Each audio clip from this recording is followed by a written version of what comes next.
گاڑی کاٹ نہیں ہے یہ گاڑی گارڈن ہے دفن. حضور آگے جی حضور سب سے پہلے تو قرآن مجید کی آیت سے سورۃ النحل آیت 59 اور 60 اس کا ترجمہ یہ ہے: اور جب ان میں سے کسی کو لڑکی کی بشارت دی جائے تو اس کا چہرہ غم سے سیاہ پڑ جاتا ہے اور وہ اسے ضبط کرنے کی کوشش کر رہا ہوتا ہے. وہ لوگوں سے چھپتا پھرتا ہے اس خبر کی تکلیف کی وجہ سے جس کی بشارت اس سے دی گئی. کیا وہ رسوائی کے باوجود اللہ کے اس احسان کو روک رکھے یا اسے مٹی میں گاڑ دے؟ خبردار بہت ہی برا ہے جو وہ فیصلہ کرتے ہیں. حضور اس میں بھی ہمیں یہی ملتا ہے کہ جو زندہ گاڑ دینے والا جو سا ان کا مطلب جاہلیت کے زمانے میں جو ہوتا تھا. حضور اب تھوڑا سا حدیث کے حوالے سے بھی. السلام علیکم حضور. عرب کے بعض قبائل میں غیر و حمیت کے باعث لڑکیوں کو زندہ درگور کرنے کا ظالمانہ رواج تھا. ایک دفعہ نبی کریم صلی اللہ علیہ وسلم کے سامنے ایک شخص نے زمانہ جاہلیت میں اپنی بیٹی کو گڑھے میں گاڑ دینے کا دردناک واقعہ سنایا. وہ ابا ابا کہتی رہی مگر اسے ترس نہ آیا اور اسے زندہ دفن کر کے چھوڑا. یہ سن کر نبی کریم صلی اللہ علیہ وسلم کا دل بھر آیا اور فرمانے لگے کہ جب وہ معصوم ابا ابا کہہ رہی تھی تو تمہیں اس پر رحم نہ آیا. صحیح بخاری صفحہ 782. اس کی تفصیل یہ حدیث اس طرح ہے کہ وہ کہتا ہے میری بچی بڑی ہوئی جی بیٹا سنا رہا تھا واقعہ تو میں اس کو لے گیا کہ لوگ کیا کہیں گے بیٹی ہے. پھر میں لے گیا ایک جگہ میں نے زمین کھودی, میں نے اس کو بیچ میں کھڑا کیا, مٹی ڈالنی شروع کی. وہ ابا ابا کہتی رہی اور میں مٹی ڈالتا گیا اور یہ تفصیل ساری سنائی. تو سارا قصہ یہ سن رہے تھے اور بڑی لمبی تفصیل تھی. آن سلم کا دل بھر آیا نہیں. آن سلم جو ساتھ بیٹھے ہوئے صحابی تھے وہ کہتے ہیں کہ آن سلم کی آنکھوں سے آنسو نکل رہے تھے اور انہوں نے کہا تجھے پھر بھی رحم نہیں آیا جب اتنا کچھ کر رہی تھی. اور تو اس صحابی نے کہتے ہیں میں نے کہا کیوں تم اس وقت اسی یہ کہانی بات بتا کے تو آن سلم کا دل دکھا رہے ہو. اس پہ آن سلم فرمایا کہ نہیں مجھے سننے دو اس کا یہ واقعہ. تفصیل بیان کی تم نے یا صرف میں نہیں بیان کرتی؟ نہیں بس اتنا ہی میں نے سمجھایا تھا کہ ٹائم کی وجہ سے. اور ایک اور حدیث یتیم بچیوں کے بارے میں. یتیم بچیوں کے حقوق کی کوئی ضمانت نہ تھی. بعض دفعہ ایسی مالدار یتیم لڑکیوں کے ولی ان کے مال پر قبضہ کرنے کے لیے خود ان سے شادی کر لیتے تھے اور حق مہر بھی اپنی مرضی کے مطابق معمولی رکھتے تھے.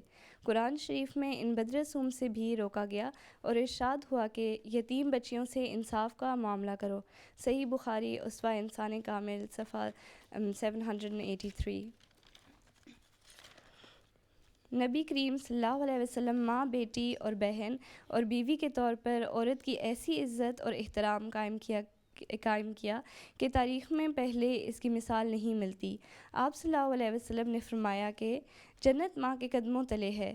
بیٹیاں زندہ درگور کرنے والوں کو آپ صلی اللہ علیہ وسلم نے ان کی پرورش کرنے پر جنت کی بشارت دی. آپ صلی اللہ علیہ وسلم کی بیٹی فاطمہ تشریف لائیں تو آپ صلی اللہ علیہ وسلم احترام میں کھڑے ہو جاتے. بیویوں کی عزت اور احترام بھی آپ صلی اللہ علیہ وسلم نے قائم کیا اور اسے گھر کی ملکہ بنایا. فرماتے تھے کہ سب سے بہترین لوگ وہ ہیں جو عورتوں سے حسن سلوک کرتے ہیں اور میں تم میں عورتوں سے سلوک میں سب سے بہتر ہوں. صحیح مسلم اسوہ انسان کامل پیج 785. حضور آگے اگلا حوالہ ہے حضرت مسلم موعود رضی اللہ تعالیٰ عنہ کی انوار العلوم جلد نمبر 10 سے. کتاب کا نام ہے عورتوں کو غلامی سے نجات دلوانے والا نبی. اس پہ صفحہ نمبر 234 پہ آپ فرماتے ہیں رسول کریم صلی اللہ علیہ وآلہ وسلم کی بعثت آج سے 1350 سال پہلے ہوئی. اس وقت تک کسی مذہب اور قوم میں عورت کو ایسی آزادی حاصل نہ تھی کہ اسے بطور حق کے وہ استعمال کر سکے. تھوڑا سا نیچے جا کے اور آپ آگے فرماتے ہیں، رسول کریم صلی اللہ علیہ وآلہ وسلم کے زمانے میں اور اس کے قبل عورت کی یہ حالت تھی کہ وہ اپنی جائیداد کی مالک نہ تھی، اس کا خاوند اس کی جائیداد کا مالک سمجھا جاتا تھا، اسے اس کے باپ کے مال میں سے حصہ نہ دیا جاتا تھا، وہ اپنے خاوند کے مال کی بھی وارث نہیں سمجھی جاتی تھی، گو بعض ملکوں میں اس کی ہین حیات وہ اس کی متولی رہتی تھی۔ اس کا نکاح جب کسی مرد سے ہو جاتا تو یا تو وہ ہمیشہ کے لیے اس کی قرار دے دی جاتی تھی اور کسی صورت میں اس سے علیحدہ نہیں ہو سکتی تھی، اور یا پھر اس کے خاوند کو تو اختیار ہوتا تھا کہ اسے جدا کر دے، لیکن اسے اپنے خاوند سے جدا ہونے کا کوئی حق حاصل نہ تھا، خواہ اس سے کس قدر تکلیف کیوں نہ ہو۔ حضرت خلیفۃ المسیح ثانی آ کے جو خاوند کے اختیار اس وقت ہوتے تھے اس کے حوالے سے بتاتے ہیں، خاوند کا اختیار سمجھا جاتا تھا کہ وہ ناراض ہو کر اسے مار پیٹ لے اور اس کے خلاف وہ آواز نہیں اٹھا سکتی تھی۔ اگر خاوند فوت ہو جائے تو بعض ملکوں میں وہ خاوند کے رشتہ داروں کی ملکیت سمجھی جاتی تھی، وہ جس سے چاہے اس کا رشتہ کر دیں، خواہ بطور احسان کے یا قیمت لے کر، بلکہ بعض جگہ وہ خاوند کی جائیداد سمجھی جاتی تھی۔ بعض خاوند بیویوں کو فروخت کر دیتے تھے یا جوئے اور شرطوں میں ہار دیتے تھے، اور وہ بالکل اپنے اختیارات کے دائرے میں سمجھے جاتے تھے۔ اللہ تعالیٰ نے قرآن مجید میں فرمایا، اعوذ باللہ من الشیطان الرجیم، ان اللہ و ملائکتہ یصلون علی النبی یا ایھا الذین آمنوا صلوا علیہ وسلموا تسلیما، سورۃ احزاب آیت نمبر 57۔ اللہ تعالیٰ اور اس کے تمام فرشتے رسول پر درود بھیجتے ہیں، اے ایمان والو تم درود و سلام بھیجو نبی پر۔ اس آیت سے یہ ظاہر ہوتا ہے کہ رسول اکرم صلی اللہ علیہ وسلم کے اعمال ایسے تھے کہ اللہ تعالیٰ نے ان کی تعریف کی تحدید کرنے کے لیے کوئی خاص لفظ استعمال نہ کیا۔ لفظ تو مل سکتے تھے لیکن خود استعمال نہ کیے، یعنی آپ صلی اللہ علیہ وسلم کے اعمال صالحہ کی تعریف سب چیزوں سے بالا تھی۔ اس قسم کی آیت کسی اور نبی کے لیے استعمال نہ کی۔ آپ صلی اللہ علیہ وسلم کی روح میں وہ صدق و صفا تھا، اور آپ صلی اللہ علیہ وسلم کے اعمال خدا کی نگاہ میں اس قدر پسندیدہ تھے کہ اللہ تعالیٰ نے ہمیشہ کے لیے یہ حکم دیا کہ آئندہ لوگ شکر گزاری کے طور پر درود بھیجیں۔ بھیج درود اس محسن پر تو دن میں 100 بار، پاک محمد مصطفیٰ نبیوں کا سردار صلی اللہ علیہ وسلم۔ تم نے اس سے پہلے بتایا تھا مسیم علیہ السلام نے کہا ہے، تم نے حوالہ پڑھا یہ تو مسیم علیہ السلام کا ہے؟ جی، یہ میں نے اخبار البدر سے لیا تھا 27 جنوری کی۔ پہلا حوالہ مسلم ہم کا ہے اور آخری شعر نہیں ہے اس میں شامل؟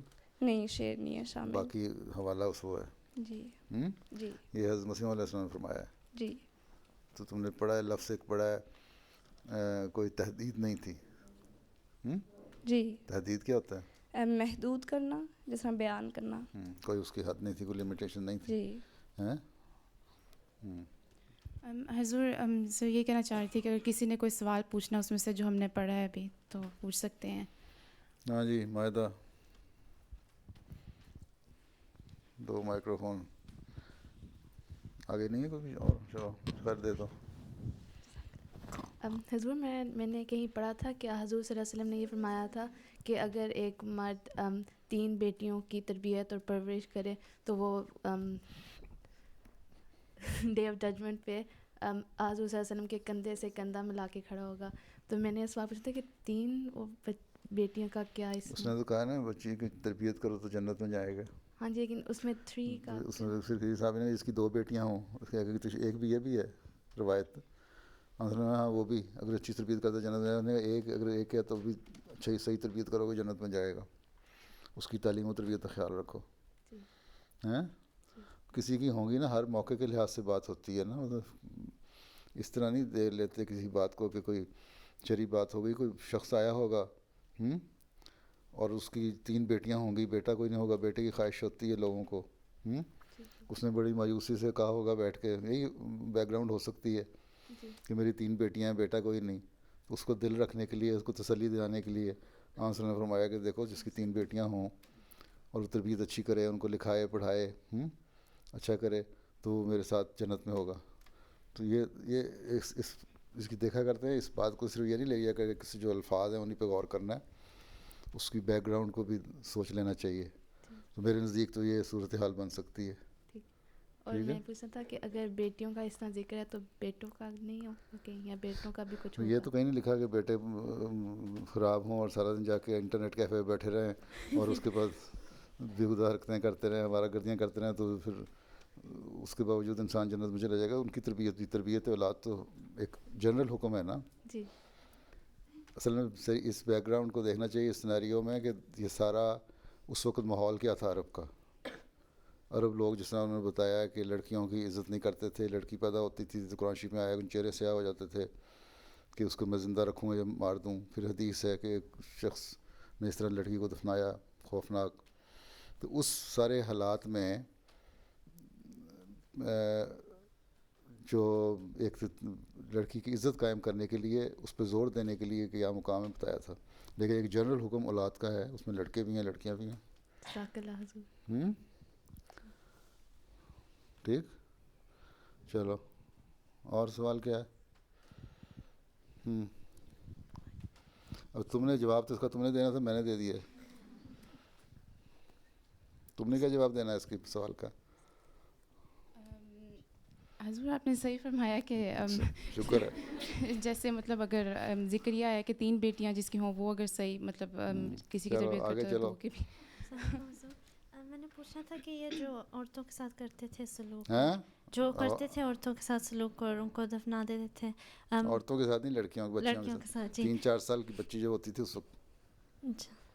جی, تو کیسے شروع ہوا تھا؟ جی, تو میں ان عربوں میں رواج تھا, ان قبیلوں میں رواج تھا, وحشی لوگ تھے. کسی نے کہہ دیا ہوگا تمہاری بیٹیاں, تمہاری وراثت نہیں چل سکتی, تمہاری نسل نہیں چل سکتی. ہیں جی. تو آنسروں پہ بھی الزام لگایا تھا نا, آپ کی نسل نہیں چلے گی. ہیں جی. تو اس پہ اللہ تعالیٰ نے فرمایا ان شانہ کا ہو الابتر, تیرا دشمن ہی ہے جو ابتر رہے گا.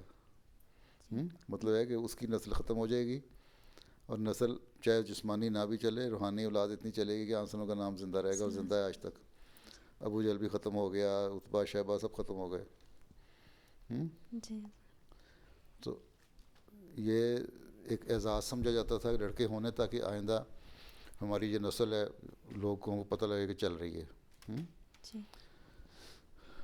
تو اس لیے جاہلانہ رسمیں تھیں, لڑکیوں کو گاڑ دیتے ہوں گے. پرانی عربوں کی چلی آ رہی ہے, ہمیں کیا تاریخ سے, اسلام سے پہلے کی تاریخ پوچھنے کی ضرورت ہے.